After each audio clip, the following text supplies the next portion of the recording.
Depuis l'annonce du confinement, mon quotidien est devenu très difficile à vivre car je fais la même chose absolument tous les jours. C'est-à-dire, au début, je me suis dit, c'est qu'une histoire de 2 semaines, cela va passer très vite.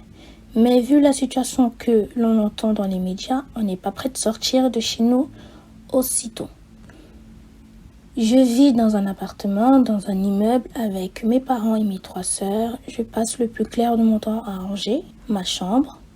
Je bosse sur mon ordinateur et je prends le temps, parce qu'on a du temps, à me poser des questions sur ma vie, sur mes choix. Est-ce que j'ai fait les bons choix et j'en passe? En fait, je déteste ça. Le fait de rester enfermé toute la journée sans pouvoir bouger pour prendre un peu d'air frais. En plus, il fait tellement beau depuis ces derniers jours qu'on ne peut même pas descendre un peu pour en profiter. Moi qui suis toujours la première à aller me promener, faire du vélo, me poser dans un coin avec un bon livre à la main et écouter de la musique dehors pendant des heures. Tout est terminé. Depuis le début du confinement, je me couche très tard ou bien je fais des nuits blanches. J'ai du mal à dormir. Bizarrement, je ne passe pas le plus clair de mon temps sur mon téléphone. J'essaye de m'occuper à autre chose. Je prends des nouvelles de mes amis, de mes proches, car cela me stresse de ne pas les voir. Certes, je vais me contredire, mais il y a un truc qui est bien dans ce confinement. Je peux voir ma famille. Oui, on vit ensemble, mais quand on y pense, on ne se voit pas assez.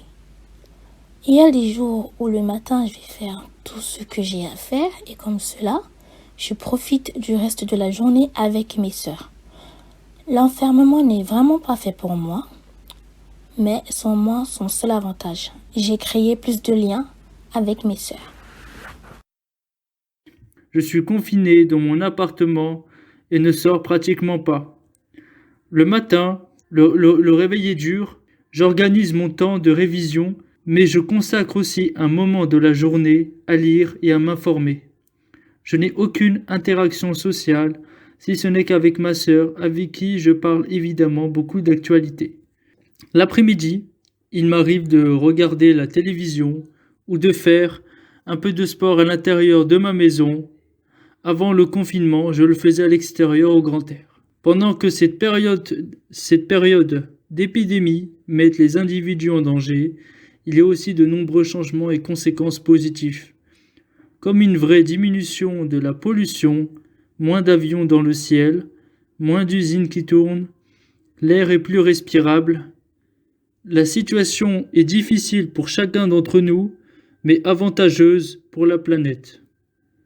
Je pense que le comportement des personnes confinées peut littéralement changer à cause du stress ou de la panique. Est-ce qu'on va avoir une augmentation du nombre de violences familiales ou conjugales? J'angoisse à l'idée que le virus évolue et prenne des proportions énormes. On ne peut pas avoir de masque sauf sur attestation médicale.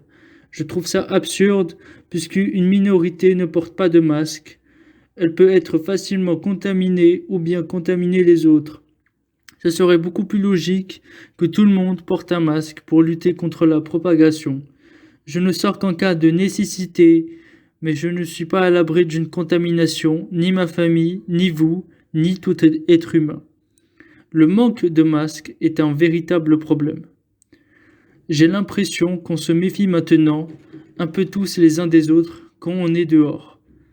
J'ai assisté dans un trajet en transport en commun à une scène de racisme. Une jeune asiatique a été refusée d'accès par une femme qui la soupçonnait d'être atteinte du coronavirus. Elle ne méritait pas d'être rejetée. Ses comportements sont pitoyables, j'en reste sans voix.